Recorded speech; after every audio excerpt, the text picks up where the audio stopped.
Hello everyone.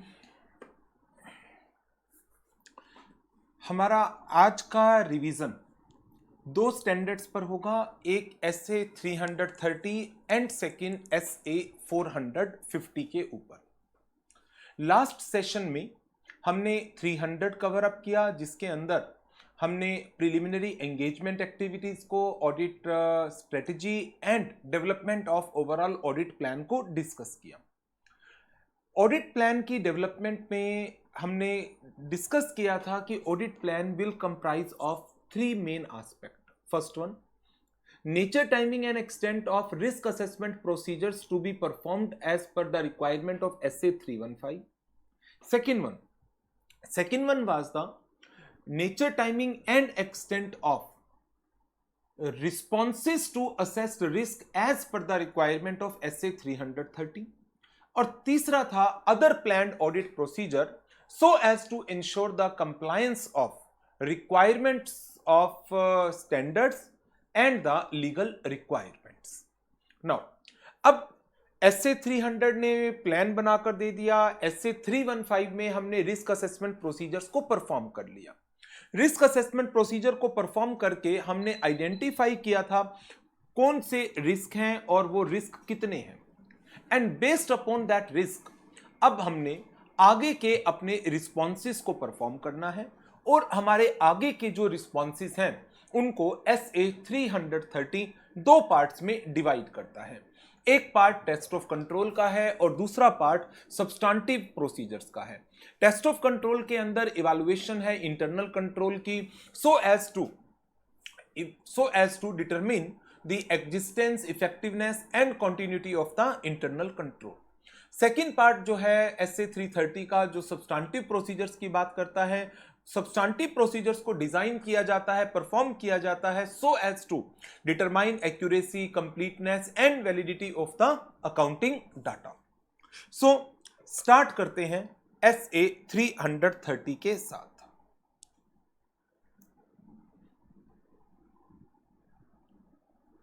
SA 330, इसका name है responses to assessed risk. It requires that auditor is required to design and perform audit procedures which are appropriate to the assessed risk. वो risk जो आपने assess किया था, auditor ने assess किया था, as per the requirement of SA 315 by performing the risk assessment procedure. Now, अब risk assessment procedure से आपने रिस्क आइडेंटिफाई किया, उस रिस्क को असेस किया। अब आपने उस असेस्ड रिस्क पर अपने फर्दर प्रोसीजर्स को अप्लाई करना है। ऑब्जेक्टिव क्या है? उन फर्दर प्रोसीजर्स को अप्लाई करके you need to collect sufficient and appropriate audit evidences. अब ये प्रोसीजर्स कितने पार्ट्स में डिवाइडेड हैं? दो पार्ट्स में, एक टेस्ट ऑफ कंट्रोल और दूसरा सब्सटेंटिव प्रोसीजर्स।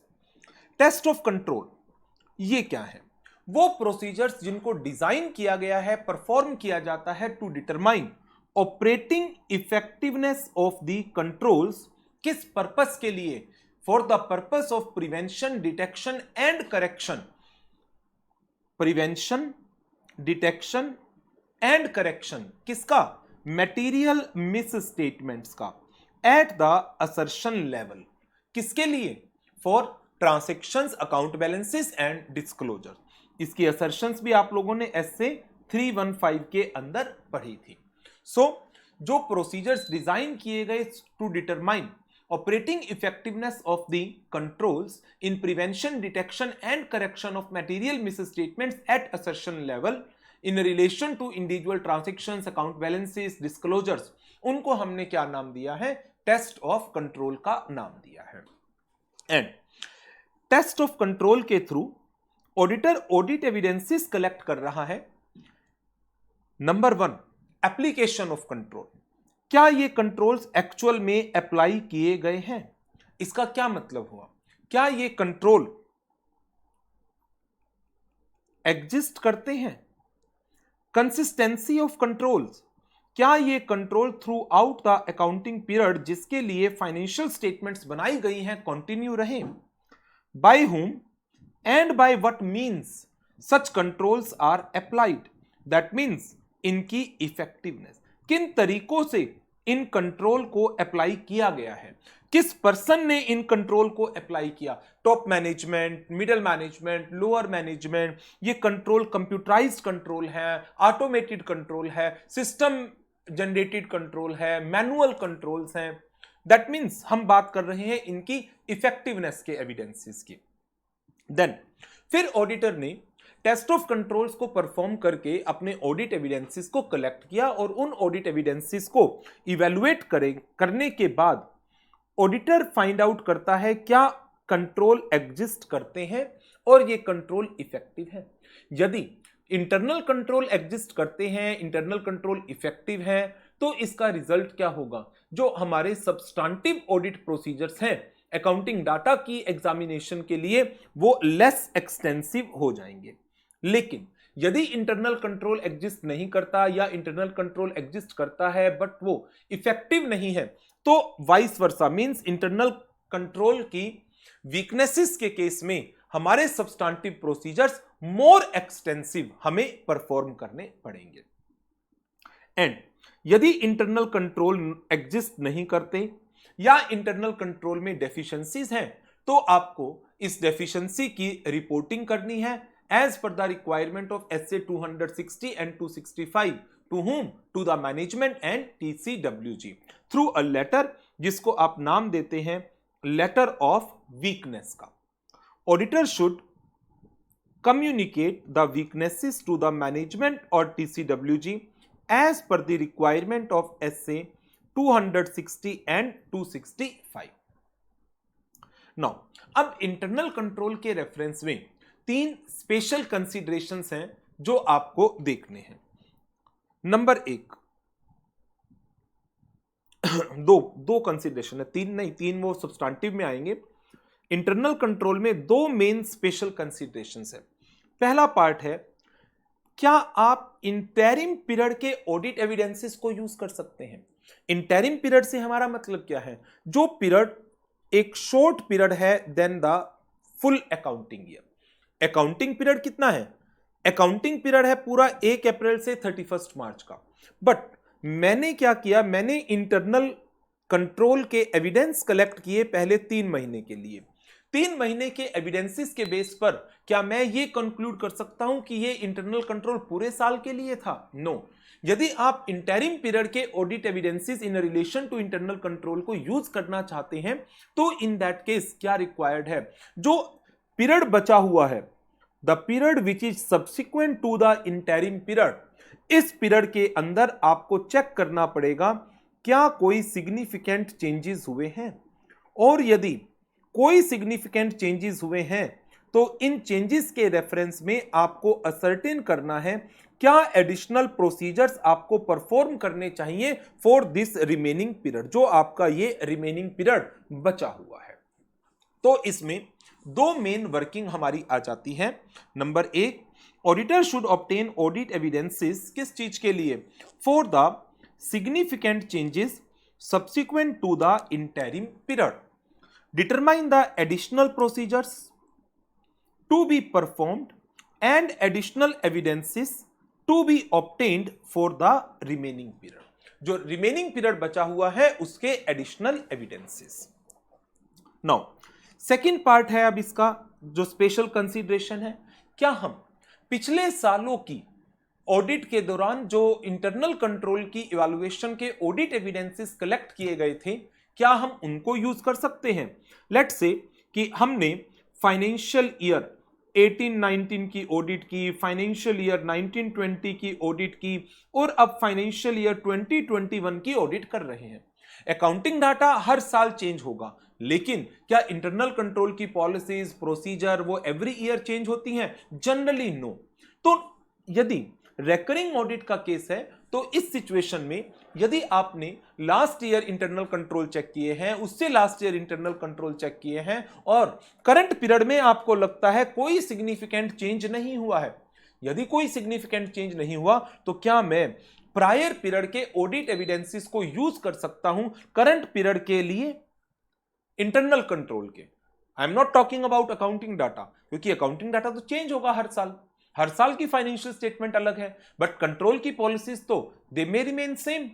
तो यदि कंट्रोल्स के अंदर कोई सिग्निफिकेंट चेंजेस नहीं हुए हैं करंट पीरियड के अंदर, देन स्टैंडर्ड गाइड करता है आप प्रायर पीरियड के ऑडिट एविडेंसेस पर रिलाई कर सकते हैं in a manner that every year कुछ टेस्ट ऑफ कंट्रोल परफॉर्म किए जाएं और once in 3 years complete test of control perform किया जाए।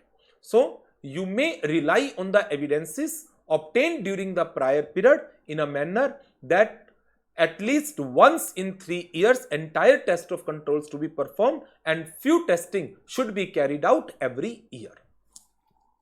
But यदि कोई चेंज आ गया तो उस केस में फिर आपको test of control current period में परफॉर्म करने पड़ेंगे। Establish the continuing relevance of evidences obtained during the audit of prior period by determining क्या कोई significant change हुआ है subsequent to the prior period, और यदि कोई significant change हुआ है then auditor should perform the TOC in current period. लेकिन यदि कोई significant change नहीं हुआ है, in that case perform test of control once in 3 year with few tests every year. हर साल कुछ टेस्टिंग जरूर करेंगे और 3 साल में एक बार कंप्लीट टेस्टिंग करेंगे। फिर इसके अंदर एक लर्निंग का टॉपिक आ जाता है और वो टॉपिक है वो कौन से फैक्टर्स हैं जो रिक्वायर करते हैं कि आपको कंट्रोल्स को टेस्ट करना चाहिए।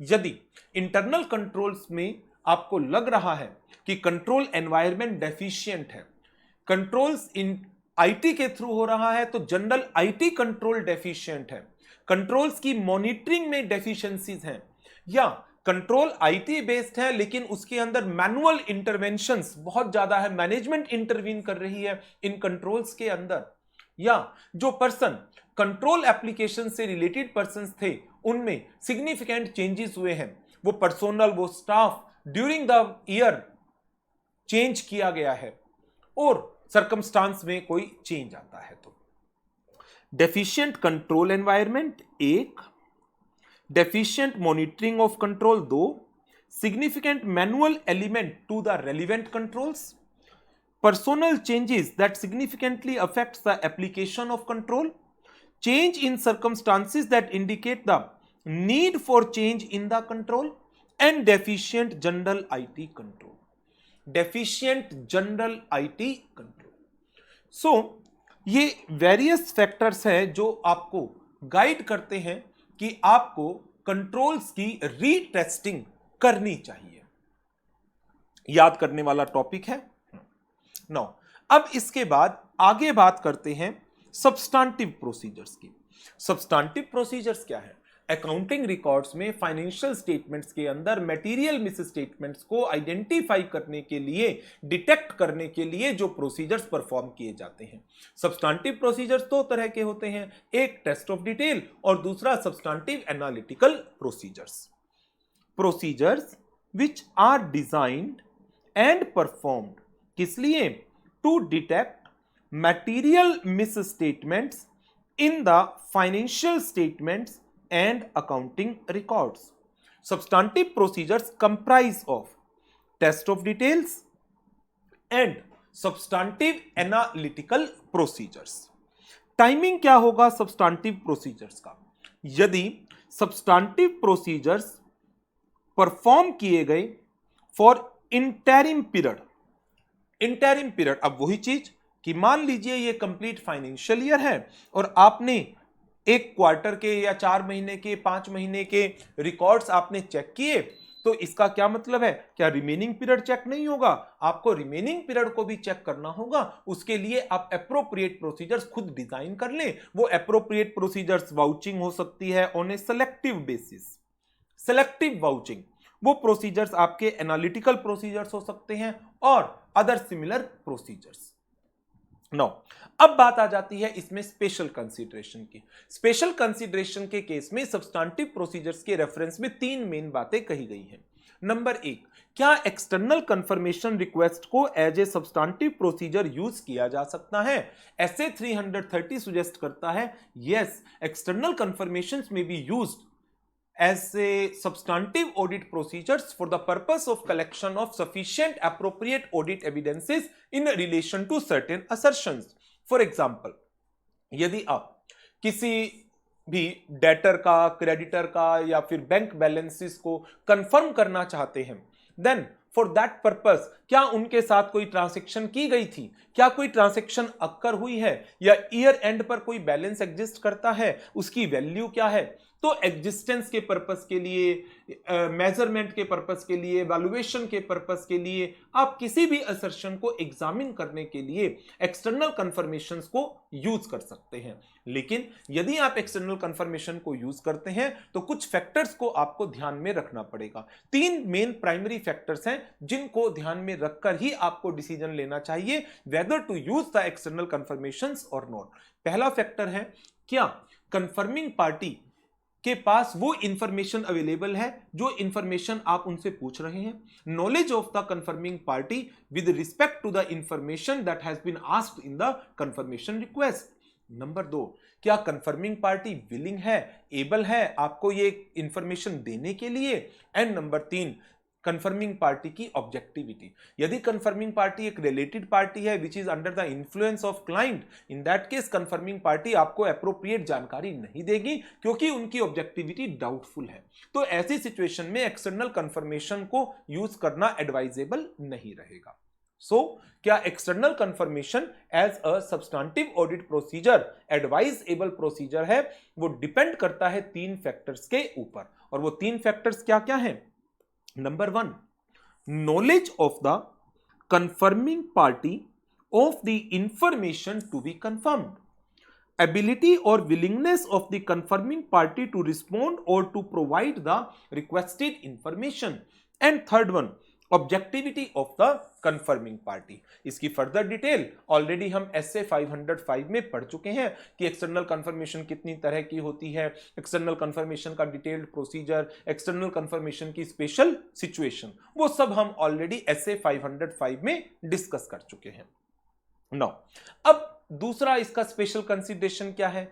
दूसरा स्पेशल कंसीडरेशन है कि substantive procedure in relation to specific risk. Specific risk कौन से? वो risk that require special consideration. SA 505 के अंदर एसए 315 में आपको ध्यान हो तो हमने एक पॉइंट पढ़ा था, और वो पॉइंट क्या था कि ऑडिटर को 5 तरह की ट्रांजैक्शन के ऊपर स्पेशल फोकस देने की जरूरत है।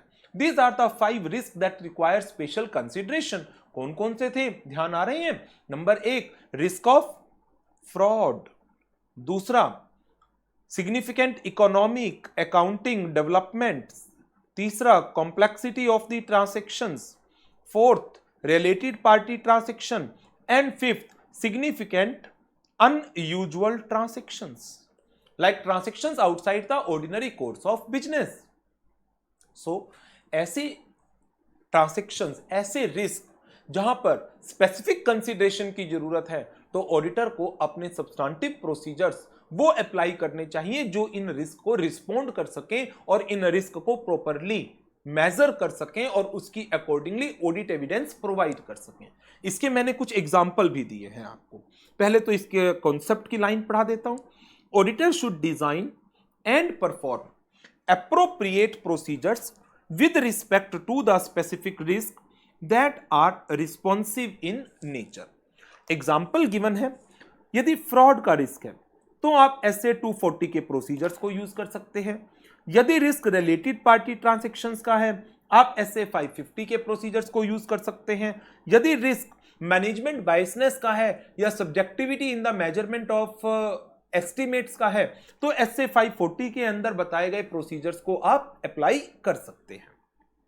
Then substantive procedure as to closing process, ये तीसरा पॉइंट है जो सब्सटेंटिव प्रोसीजर के स्पेशल कंसीडरेशन में बताया गया है। Closing process that is preparation of financial statement from the books of account. आपको चेक करना है कि क्या फाइनेंशियल स्टेटमेंट्स के अंदर जो फाइनेंशियल फिगर्स दी गई है क्या वो बुक्स ऑफ अकाउंट से मैच करती हैं, और यदि कहीं पर कोई डिफरेंस है then reconcile it. And at the same time you need to examine the material entries, material मतलब सिग्निफिकेंट जर्नल एंट्रीज जो ईयर एंड पर आपने पास की है, मैनेजमेंट ने पास की है, like outstanding entries, prepaid, accruals etcetera. So substantive procedure as to the closing process क्या है?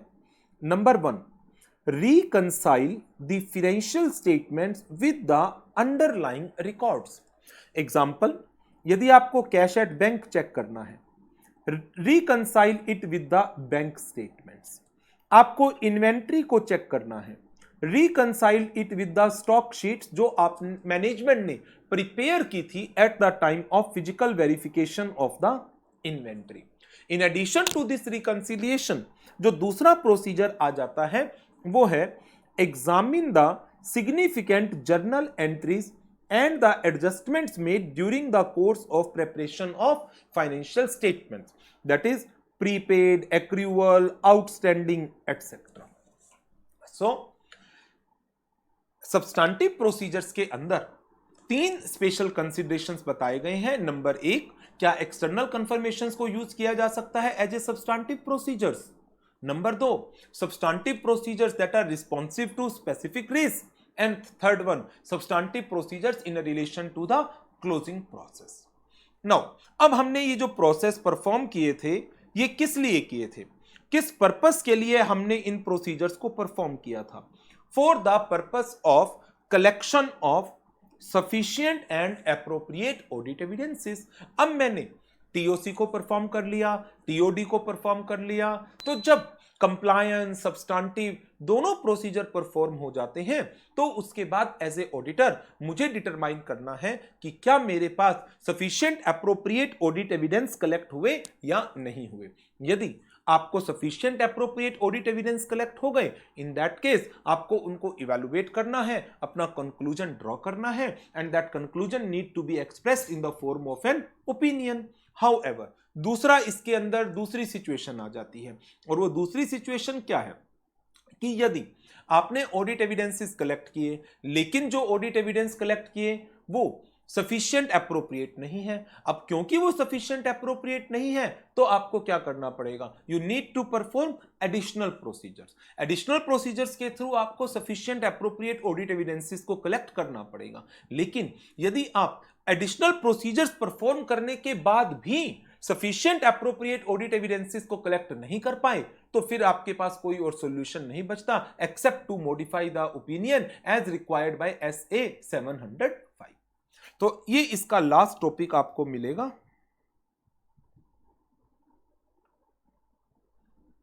Result of the responses. Auditor is required to ascertain whether on the basis of the procedures performed sufficient appropriate audit evidences obtained or not. If obtained, draw conclusion and issue the opinion in the form of audit report. लेकिन sufficient appropriate audit evidence नहीं मिले हैं, if not obtained, तब क्या करेंगे? Perform additional procedures, और वो additional procedures के थ्रू भी यदि आप ऑडिट एविडेंसेस कलेक्ट नहीं कर पाए then modify the audit opinion.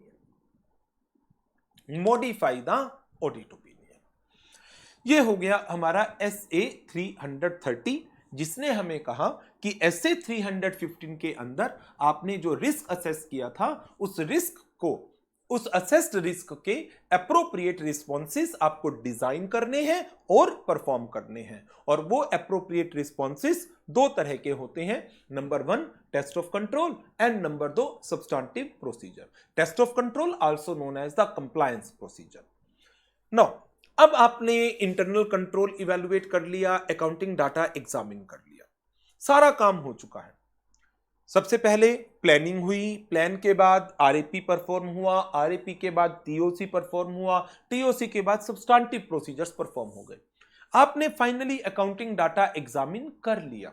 अब जब आप अकाउंटिंग डाटा को एग्जामिन कर चुके हैं, आपने अकाउंटिंग डाटा को एग्जामिन कर लिया है, तो आपके सामने हो सकता है कुछ मिस स्टेटमेंट्स आइडेंटिफाई हुई हो। अब मिस स्टेटमेंट क्या है? जनरल आपको पता ही है, मिस स्टेटमेंट का मतलब कोई डिफरेंस।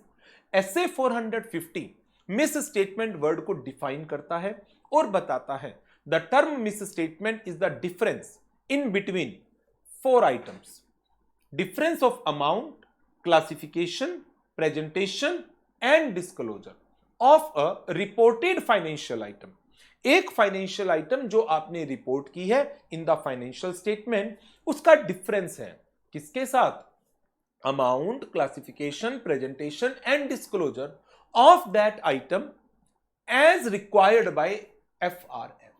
एफआरएफ के हिसाब से उस ट्रांजैक्शन का अमाउंट क्या मेजर होना चाहिए था, वो ट्रांजैक्शन कैसे क्लासिफाई होनी चाहिए थी, उस ट्रांजैक्शन की प्रेजेंटेशन क्या होनी चाहिए थी, उस ट्रांजैक्शन के रेफरेंस में क्या क्या डिस्क्लोजर्स देने चाहिए थे। जो एफआरएफ की रिक्वायरमेंट है और जो आपने रिपोर्ट किया है, आपने जो अमाउंट उसका शो किया, आपने जो उसकी क्लासिफिकेशन की, आपने जैसे उस ट्रांजैक्शन को प्रेजेंट किया, आपने उस ट्रांजैक्शन के जो डिस्क्लोजर्स दिए, वो disclosures, presentation, amount, classification differ करती थी रिक्वायरमेंट्स ऑफ एफआरएफ से, then it is termed as the misstatement. SA 450 इसका नाम ही क्या है? Evaluation of misstatements identified during the audit. इसमें सबसे पहले डिफाइन किया गया मिस स्टेटमेंट वर्ड को। The term misstatement is defined as the difference between amount एक word, classification second word, presentation third word, disclosure fourth word. Amount, classification, presentation and disclosure of a reported financial statement item किसके साथ? Amount एक word, classification second word, presentation third word, disclosure fourth word, that is required for that item as per the FRF. जो amount आपने report किया और जो amount as per FRF होना चाहिए था, डिफरेंस है। जो आपने क्लासिफिकेशन की और जो क्लासिफिकेशन एज पर एफआरएफ होनी चाहिए थी, डिफरेंस है। जो प्रेजेंटेशन आपने दिया और जो होना चाहिए था, डिफरेंस है। जो डिस्क्लोजर्स आपने दिए और जो होने चाहिए थे, उनमें डिफरेंस है। This is termed as the misstatement. Now misstatement के क्या क्या कारण हो सकते हैं, ये इंपॉर्टेंट है और आपको लर्न करना है। मिस स्टेटमेंट में arise due to inaccuracy in gathering और प्रोसेसिंग ऑफ डाटा। आपने डाटा ही पूरा कलेक्ट नहीं किया, उसमें गलत डाटा कलेक्शन हो गई, या कलेक्शन ठीक है, प्रोसेसिंग गलत हो गई। आपको ध्यान है, आपने एक एस्से अभी पिछले सेशन में ही तो पढ़ा है, एस्से 315, और उसके अंदर एक टॉपिक था IT poses risk to internal control, और उसके अंदर जो सबसे पहला पॉइंट ही था, आप रिलाई कर लेते हैं उन प्रोग्राम्स के ऊपर जो इनएक्यूरेट डाटा की प्रोसेसिंग कर रहा है या प्रोसेसिंग ही इनएक्यूरेट कर रहा है। तो इसका मतलब है इंफॉर्मेशन सिस्टम्स में गलतियां हैं, इंफॉर्मेशन सिस्टम्स में गलतियां हैं, या फिर ओमिशन ऑफ एन अमाउंट और डिस्क्लोजर। अकाउंटिंग एस्टिमेट्स गलत बना लिए गए, क्यों? क्योंकि आपने कुछ चीजों को इग्नोर कर दिया और कुछ में आपने फैक्ट्स को मिस इंटरप्रेट कर लिया। अनरीजनेबल जजमेंट ले ली मैनेजमेंट ने while determining the amount of any estimate, या accounting policies की wrong selection and application. These are the various causes due to which misstatement may arise in the financial statements. Now, अब यदि auditor को misstatements मिलती हैं, तो अब auditor के डिटेल्ड प्रोसीजर्स क्या होंगे? उसके लिए मैंने आपको एक कंप्लीट चार्ट प्रोवाइड किया हुआ है इसमें, कि यदि कोई मिस स्टेटमेंट आइडेंटिफाई की जाती है बाय द ऑडिटर, तो अब ऑडिटर को क्या करना होगा? Auditor identify the misstatements which are material in nature and occurred not due to fraud. इन मिस स्टेटमेंट्स में फ्रॉड इन्वॉल्व नहीं था। फ्रॉड होता तो ऐसे 240 अप्लाई हो जाता, फ्रॉड होता तो ऐसे 240 अप्लाई हो जाता, फ्रॉड नहीं है। Okay, determine whether any change is required in audit strategy और ऑडिट प्लान। क्या ऑडिट स्ट्रेटजी या ऑडिट प्लान में किसी तरह का कोई चेंज रिक्वायर्ड है? आपको ध्यान होगा एसए 300 को करते वक्त मैंने आपको एक टॉपिक कराया था and that topic was changes to planning decisions. जो प्लानिंग की गई है वो एक आइसोलेटेड या डिस्क्रीट फेज नहीं है, planning is a continuous process और प्लानिंग के अंदर आपको चेंजेस की रिक्वायरमेंट आ जाती है 3 सिचुएशन में। और वो 3 सिचुएशन क्या थी? Unexpected events, change in circumstances या evidences collected during the audit. अब आपने एविडेंस कलेक्ट कर लिए किस चीज के? मिस स्टेटमेंट के। अब जब आपके सामने मिस स्टेटमेंट्स आ गई और वो मिस स्टेटमेंट्स आपको लग रहा है, जो मिस स्टेटमेंट आपने आइडेंटिफाई की और इसके अलावा भी हो सकती है अनआइडेंटिफाइड मिस स्टेटमेंट, आपको लगता है कि मिस स्टेटमेंट्स का aggregate materiality for the financial statement as a whole को क्रॉस कर रहा है, इसका मतलब गड़बड़ है कंपनी की फाइनेंशियल स्टेटमेंट्स में, गड़बड़ है कंपनी के अकाउंटिंग रिकॉर्ड्स में और आपको अपने सब्सटेंटिव प्रोसीजर की एक्सटेंट को इंक्रीज करना पड़ेगा। नाउ अब सब्सटेंटिव प्रोसीजर की एक्सटेंट को इंक्रीज करना, इसका मतलब अब आप अपने ऑडिट प्लान को चेंज कर रहे हैं। सो पहली तो बात यह हो गई कि आपने यदि कोई मिस स्टेटमेंट्स आइडेंटिफाई की, then you need to conclude क्या it requires any change or any updation in the audit strategy or audit plan. यदि हां, if yes, then follow the requirements of SA 300. SA 300 की requirements को follow करिए और इसका एक नोट गिवन है जहां पर कि audit strategy and audit plan requires the revision if identified miss statement and the circumstances of their occurrence indicate other misstatements may exist that could be material.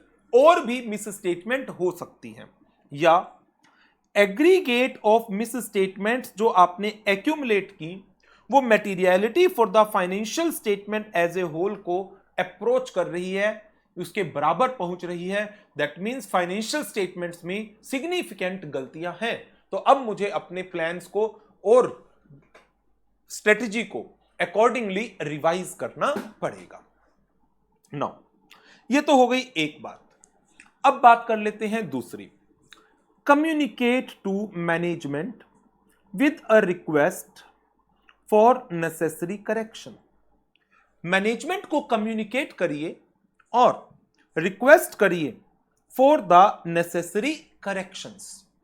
Management ने correction करने से कर दिया मना, मैनेजमेंट रिफ्यूज, उनसे पूछिए क्यों मना कर रहे हैं आप, क्यों करेक्शन नहीं कर रहे? मैनेजमेंट ने कहा यह मटेरियल नहीं है या मैनेजमेंट ने कोई भी और रीजन दिया।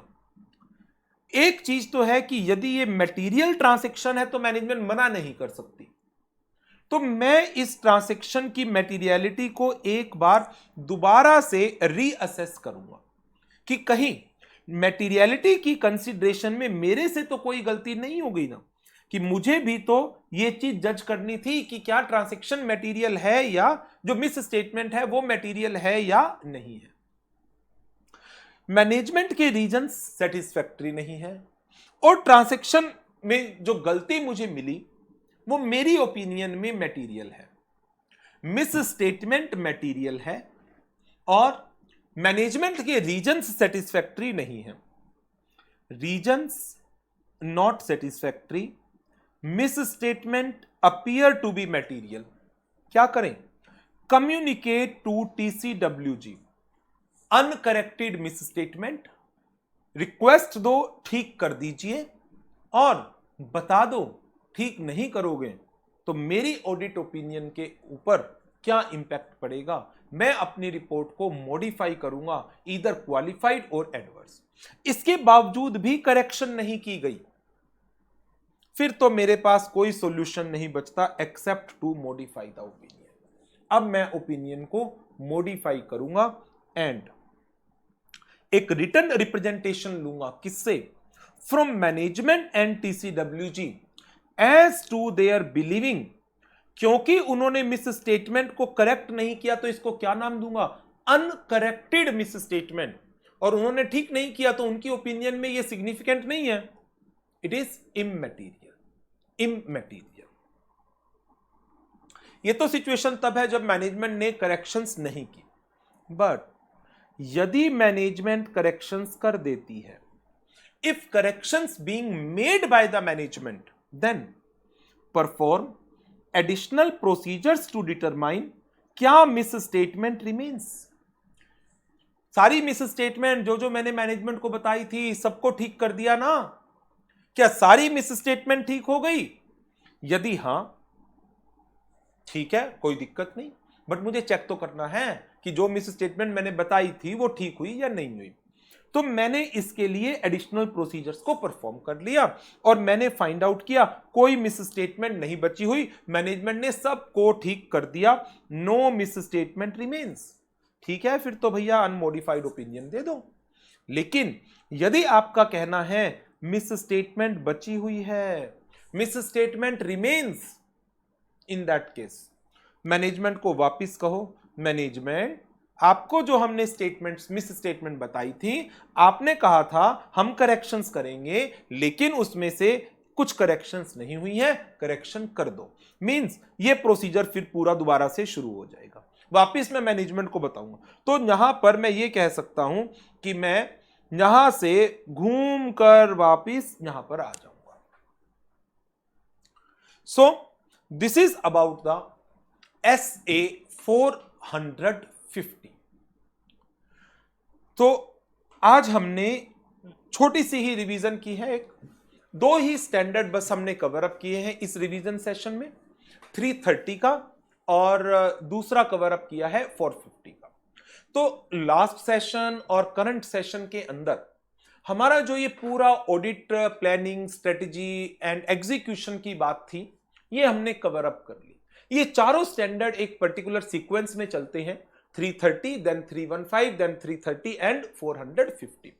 अब इस सीरीज में मेरे पास सिर्फ दो स्टैंडर्ड बचे हैं, एक 320 और दूसरा 402।